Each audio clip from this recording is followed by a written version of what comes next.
impresión ver la lista de premiados de años anteriores y pensar que tu nombre va a estar en esa lista, ¿no? Entonces, bueno, asumo el premio, como digo, con mucha alegría, pero también con la responsabilidad de entender lo que significa.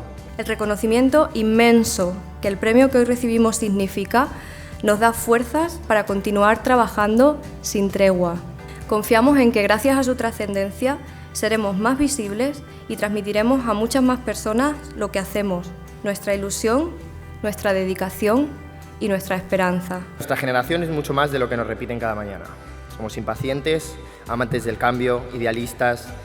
No tenemos miedo a jugar fuera de casa, preparados para cambiar las cosas. Escuchamos a menudo que el futuro está en manos de los jóvenes y nos gustaría añadir que lo que está en manos de todos nosotros es el presente.